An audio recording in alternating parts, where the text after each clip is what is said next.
esse papel moral, ele coloca uma condição bem estreita, que é a condição do escravo. O escravo como cidadão que não tem a liberdade. Entretanto, a moral que ele versa sobre o escravo, ele acaba invertendo o papel da própria condição que o escravo tem, de escravo para uma certa liberdade que o próprio escravo cria para si.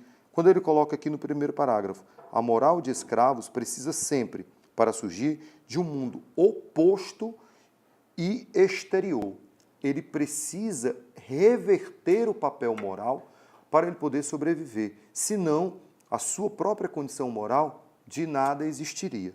Já aqui no segundo parágrafo, ele mantém a assertiva. O inverso é o caso da maneira nobre de valoração, ou seja, o valor que ele vai trabalhar vai se tornar para si nobre porque lhe dá essa condição da sobrevivência. Então, a respeito das reflexões do texto do filósofo Nietzsche acerca da moral, é correto inferir. Item correto seria o item D. A moral dos escravos é guiada por valores positivos como a compaixão e o desrespeito à hierarquia social. A compaixão para que todos pudessem se compadecer da sua própria vivência. E a ideia da quebra das hierarquias para ele não se tornar escravo daquele senhor que assim se coloca. Então, indiscutivelmente, o item correto, item D. Nós bem entendemos que se faz uma alusão a uma importante etapa da história brasileira. Lembremos que a plataforma produtiva no Brasil, do século XVI ao século XIX, estava muito fortemente vinculada ao trabalho escravo. Lembremos ainda que uma série de leis foram sendo criadas nesse período. Em 1831, a Lei Diogo Feijó foi uma lei inócua, portanto sem efeito. Em 1850, nós temos então a Lei Eusébio de Queiroz, e essa lei predeterminava a extinção do tráfico negreiro internacional. No ano de 1871, nós temos a Lei do Ventre Livre, e, portanto, se nós combinarmos a Lei Eusébio de Queiroz com a Lei do Ventre Livre, nós iremos ter uma constatação. É quebrado o fornecimento de escravos via tráfico internacional e é quebrada a multiplicação dos escravos via ventre. Portanto, combinando Eusébio de Queiroz com a Lei do Ventre Livre, naturalmente nós entendemos que o processo de escravidão no Brasil estaria com seus dias contados. O poeta Castro Alves, portanto, faz uma clara alusão sobre o sofrimento dos seres humanos, sobre o sofrimento dos africanos na condição de escravos no interior do navio negreiro. Portanto, o gabarito para a referida questão seria a alternativa C. Nós temos, portanto, o ano de 1808, a chegada da família real, em um primeiro momento em Salvador, posteriormente ao Rio de Janeiro. A primeira medida pré-estabelecida, como bem sabemos, foi a abertura dos portos às nações amigas. Isso levou à quebra do pacto colonial no seu universo prático. Somando-se a isso, é interessante nós lembrarmos que no ano de 1815, o Brasil é levado à condição de Reino Unido. Portanto, juridicamente, sairíamos da condição de colônia. E pela primeira vez, o Brasil passaria a ser uma colônia de povoamento, no que concerne a transferência do patrimônio, corpo de técnicos e a implantação de uma infraestrutura, onde o Brasil ele vive a experiência da inversão. Em outras palavras, quem era colônia agora passa a ser a sede do Império Colonial Português. Portanto, quando nós imaginamos essas construções simbólicas ante a vinda da família real portuguesa para cá, nós compreendemos o consolidar de uma série de instrumentos emancipacionistas que inevitavelmente levariam o Brasil à independência. E mais, em 1820, como também bem sabemos, ocorre a Revolução Liberal do Porto. E a Revolução Liberal do Porto, por sua vez, mesmo sendo em um primeiro momento iluminista, ela pretendia recolonizar o Brasil. E ela passaria a ser um agente catalisador para a nossa independência. Portanto, o gabarito, letra B. Olá pessoal, tudo bom? Nós temos aqui uma questão filosófica que trata do amor de um ponto de vista bem interessante. O texto diz o seguinte: o amor é uma grande celebração da vida, na qual esta é sacralizada em sua totalidade, revestindo todas as nossas vivências.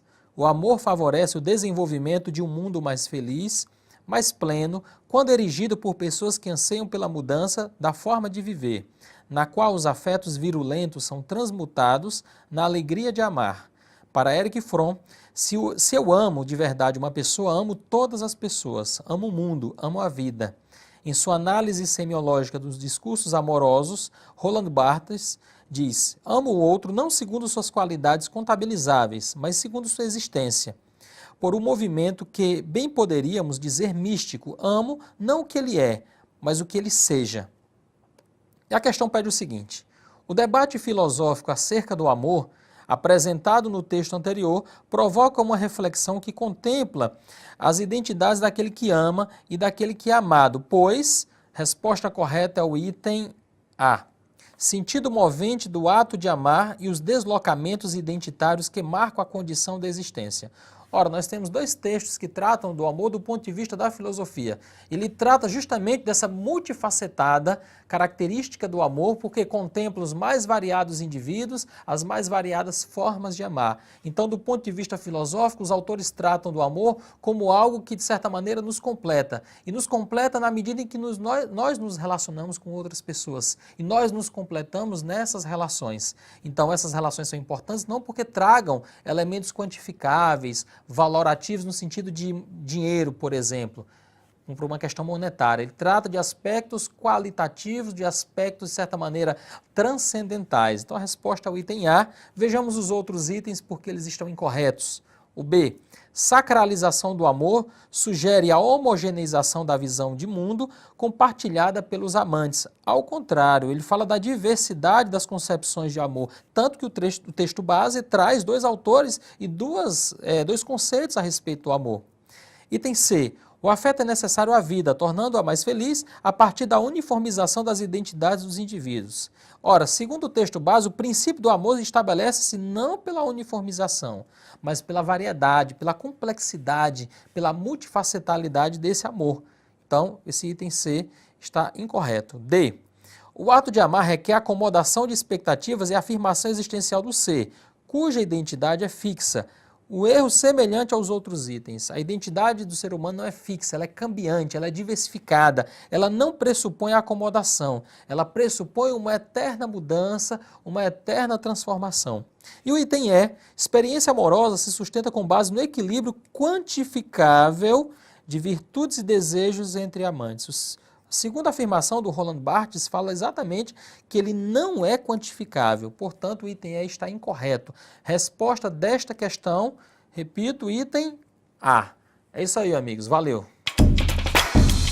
Olha só, pessoal, a maior parte das pessoas do mundo fala mais de uma língua e em diferentes níveis de fluência. Além disso, os povos de muitos países, como a China e Índia, possuem diversos dialetos. A seguir, mostram-se duas tabelas diferentes.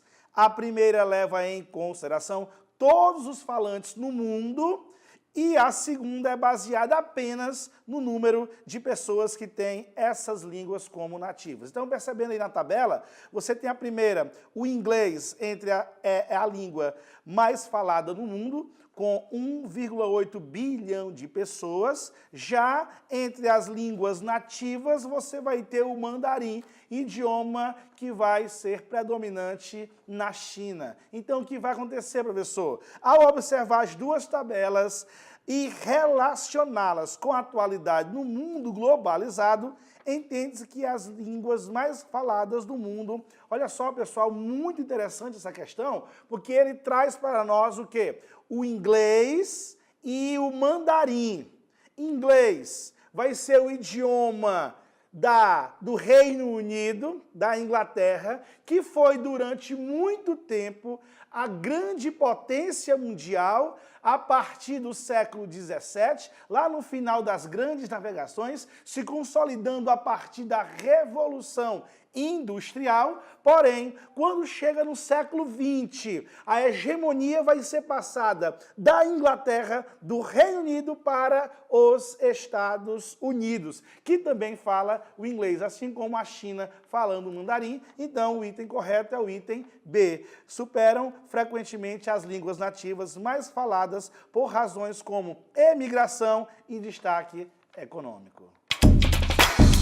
Ela traz um texto que faz uma associação entre China e zona do euro. Então essa associação, ela passa a ter uma grande lógica a partir de 2010 por conta da crise na zona do euro, principalmente alguns países que os especialistas americanos chamaram de PIGs, o acrônimo que envolve Portugal, Itália, Irlanda, Grécia e Espanha. Então, essa crise que já tinha sido desdobrada desde a de 2008, dos Estados Unidos, levou o crescimento econômico mundial para a lona. Houve uma desaceleração de consumo, automaticamente você vai promover uma redução da produção industrial e de outros serviços e produtos, automaticamente China, que é o país que ainda hoje mais cresce no mundo, já é o segundo PIB do planeta e que provavelmente ultrapassará os Estados Unidos antes da metade deste século. A grande potência também sofreu com a crise da Europa, o que fez com que o ritmo de crescimento também do grande dragão asiático caísse, o que gera uma preocupação para toda a economia mundial. Olha só, então, analisando a notícia sobre o desempenho da economia da China, entende-se que o item correto vai ser o item D. Olha o que diz o item D, ó. A crise global, principalmente a da União Europeia, vem provocando uma redução do crescimento da economia chinesa, dada a interdependência existente entre os mercados. Beleza? Pessoal, 1960, início da década de 60, para ser mais preciso, nós tivemos o início do embargo econômico, a crise dos mísseis, a aproximação oficial de Cuba em relação aos Estados Unidos, mas agora a situação é outra. Por quê? Simplesmente porque a União Soviética, a grande patrocinadora de Cuba, veio a falecer no início dos anos 90. 1991, o mundo assistiu o desmembramento da União das Repúblicas Socialistas Soviéticas. Com isso, encerra-se a ajuda oficialmente para Cuba, e então Cuba, que não se preocupou em criar uma autossuficiência econômica, que fez a China, que também se aproximou da União Soviética, Revolução Socialista, Mao Tse-tung, 1949, os chineses pensaram no futuro, começaram a caminhar com as próprias pernas e então hoje se consolidam como uma grande potência. Cuba não teve essa preocupação, então por conta da crise econômica que lá existe, a necessidade de se aproximar de outros países passa a ser grande, o que diz o item C. Ó. Cuba apresentou uma oposição ao imperialismo norte-americano até a primeira década do século XXI, apoiando estados latino-americanos com governos de esquerda radicais e moderados, como a Venezuela chavista. Valeu!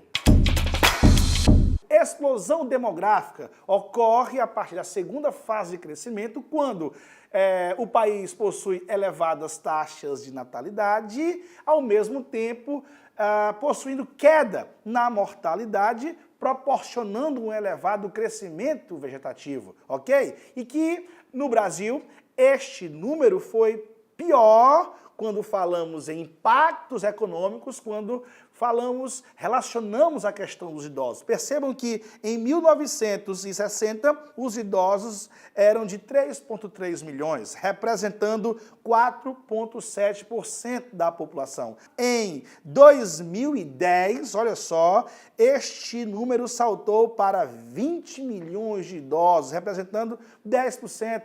Isso é interessante porque, de certo modo, ele vai o quê? Refletir o aumento da qualidade de vida do país, que já é um reflexo do aumento da questão econômica, beleza? Tanto do crescimento como do desenvolvimento econômico, beleza? E também vai gerar um grande prejuízo quando falamos a estrutura previdenciária do país, que já possui aí um grande déficit e que este déficit vai potencializar para os próximos anos, fazendo com que o governo já comece a promover reformas na Previdência, como, por exemplo, aumentando o tempo de contribuição dos trabalhadores brasileiros. Com isso, o item vai ser o item B, quando ele fala: isso ocasionará a ampliação do tempo das aposentadorias e pensões, podendo provocar déficit previdenciário. Bem sabemos que o Brasil é uma invenção europeia, notadamente portuguesa, e se enquadra diretamente à empresa mercantilista, para que se possa encaixar enquanto colônia de exploração para atender os interesses complementares da Europa, evidentemente com ênfase a Portugal. Quando pensamos no Brasil, nós compreendemos que a sua estrutura ecossistêmica, ecológica, permitirá a implementação de um eixo produtivo, ligado ao fornecimento de matéria-prima animal, mineral e vegetal. Portanto, a razão de ser e de existir do Brasil enquanto colônia de exploração do século XVI era atender à conjuntura dos Estados nacionais mercantilistas, notadamente Portugal. Portanto, o gabarito da referida questão, letra E.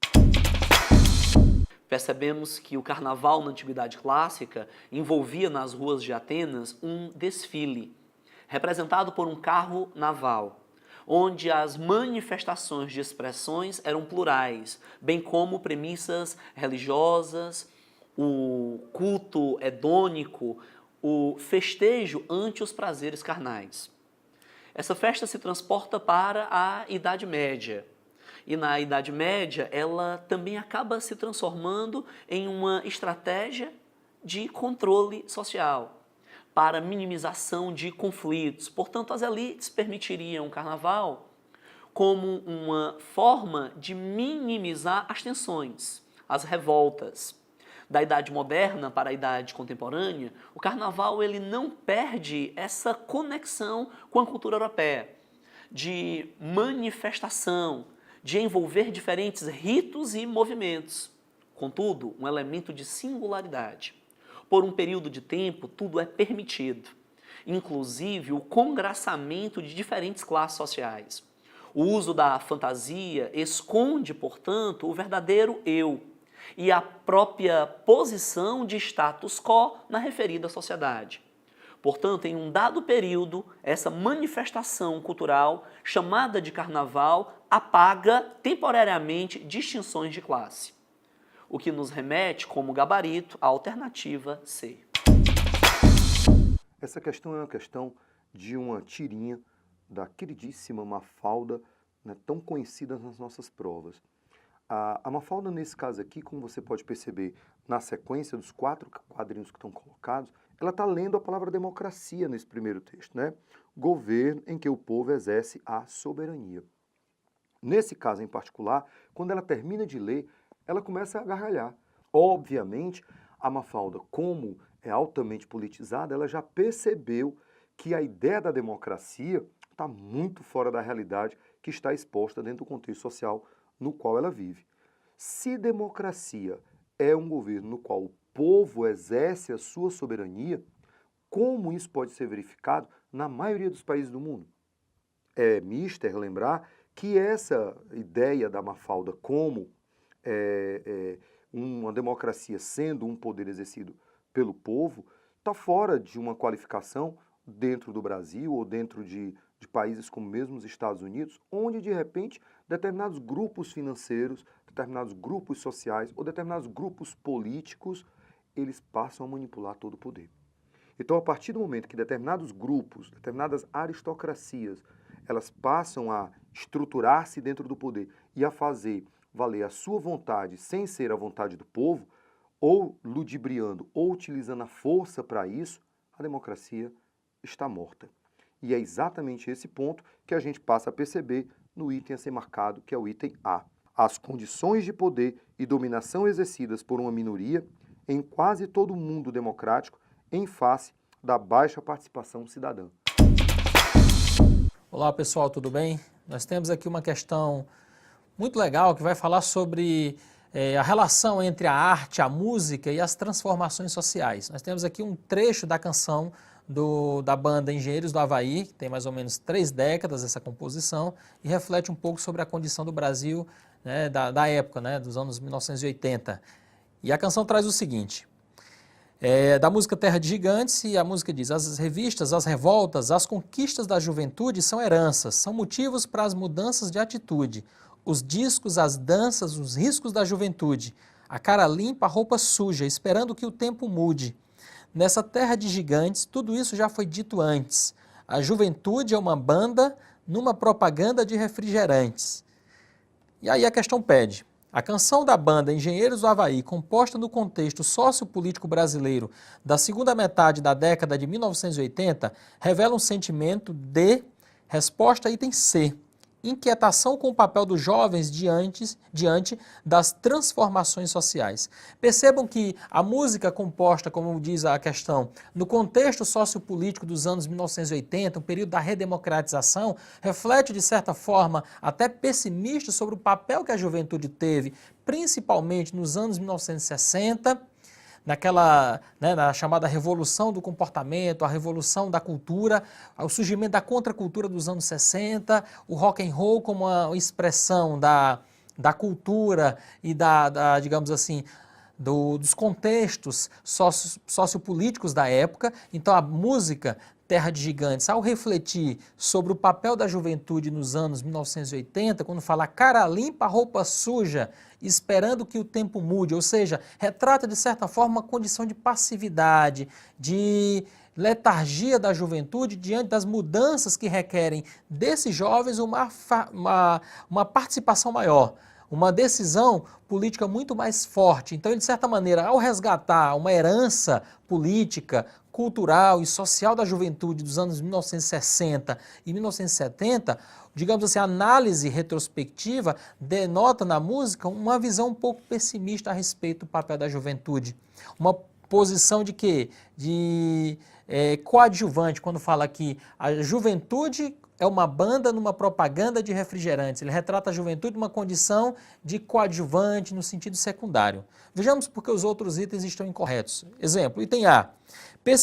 Pessimismo com as mudanças ocorridas na transição para a democracia. Ele não trata especificamente de regime político, ele fala do comportamento da juventude, do papel social que ela deveria exercer naquele contexto, não especificamente questões políticas, de regime político. Item B, reprovação dos atos de vandalismos ocorridos no movimento estudantil. Perceba que ele não faz uma menção a essa participação negativa, essa participação voltada ao vandalismo. Ele se refere à ausência de participação desses jovens. Item D de dado, insurgência contra os padrões de comportamento estabelecidos pela elite. Quando ele fala de terra de gigantes, a gente pode até mencionar com uma suposta elite política, uma elite econômica. Mas ele não fala sobre padrões de comportamento, ele fala nessa necessidade dos jovens de participar, de se engajarem mais nas causas sociais. Item E, rancor oriundo da falta de respeito com que os grupos políticos tratam os jovens.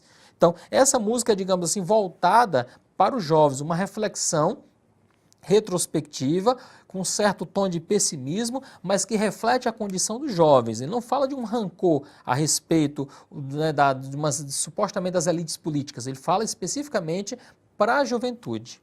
É isso, gente. Valeu, até a próxima. Oi, pessoal. Nesta questão, nós temos uma análise sociológica a respeito das consequências e implicações da globalização. O texto base afirma: é claro que a globalização não tem nada a ver com homogeneização. Esse é um universo de diversidades, desigualdades, tensões e antagonismos. Simultaneamente, as articulações, associações e integrações regionais, transnacionais e globais. Trata-se de uma realidade nova que integra, subsume e recria singularidades, particularidades, idiosincrasias, nacionalismos, provincianismos, etnicismos, identidades ou fundamentalismos.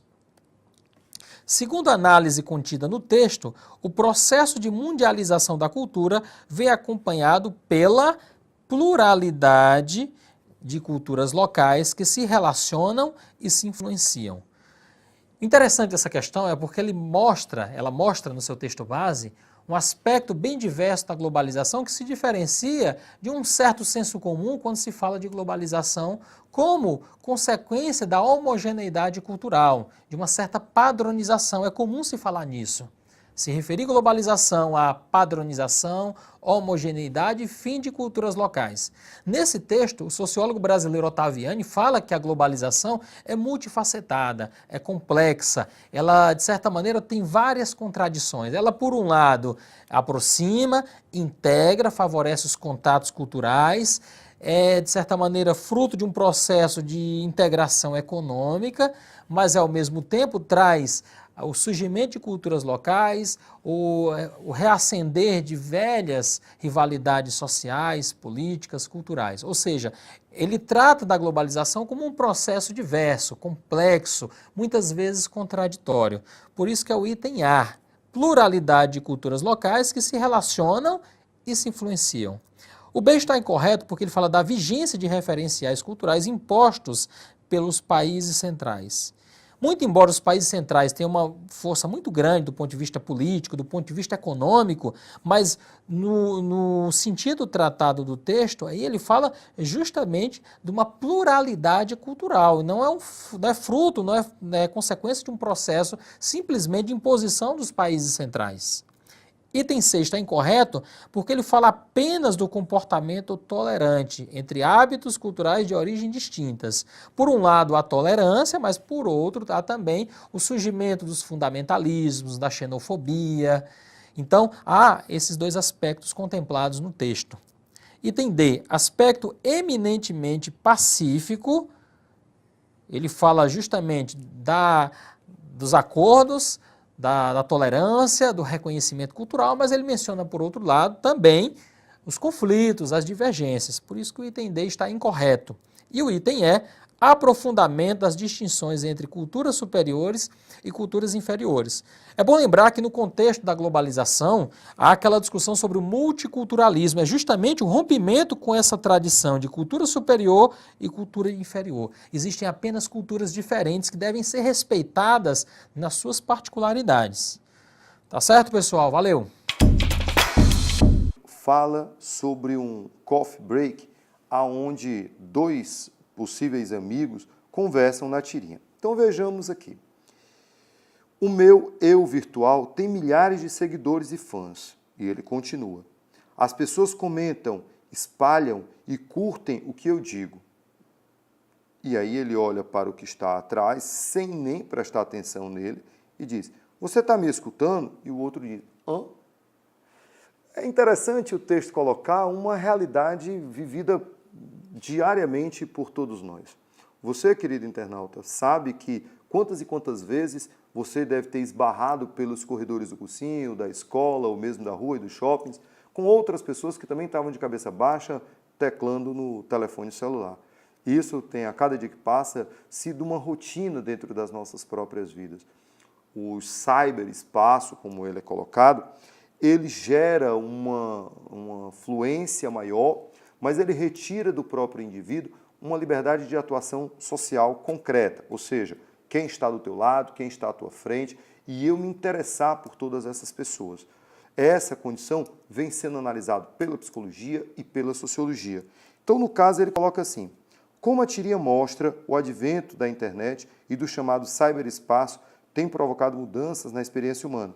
Essas mudanças estão, item correto a ser marcado, item A, o desenvolvimento de relações sociais mais fluidas, efêmeras e heterogêneas. Corretíssimo. A cada dia que passa, a gente se liga menos ao outro, tendo relações mais efêmeras, heterogêneas, as mais abertas possíveis, mas o compromisso mais pessoal e mais concreto vem sendo perdido. Ok? Item A. Ela tem aqui um quadrinho que você pode perceber que nós temos a Mafalda aí assistindo um programa de TV. E o quadrinho coloca aqui, né?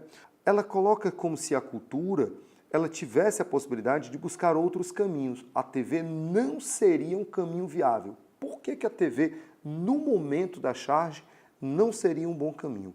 Outras respostas poderiam ser dadas, como, por exemplo, o item A coloca a influência que a TV exerce sobre as crianças.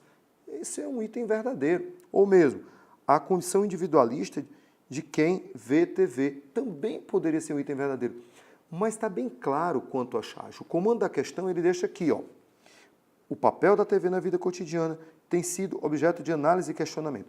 Esse contexto da charge que está sendo proposta, a única resposta que se enquadra muito bem é o item D, a presença de conteúdo violento na programação. Por quê? Porque aqui no quarto painelzinho a gente percebe que a TV está passando para a Mafalda um ato de muita violência e nós sabemos que essa situação bizarra, ela realmente chama muita atenção do ser humano. Então, item correto, item D. Naturalmente, entendemos que a formação do povo brasileiro, ela alude à nossa Constituição multiétnica. Portanto, índios, negros, brancos europeus. Nós entenderíamos que essa miscigenação, ela vai percorrer diferentes espaços de diferentes classes sociais. Se compreendermos que a fazenda era um espaço de miscigenação, perceberíamos que o mundo dos livres e o mundo dos escravos, ele se comunicava.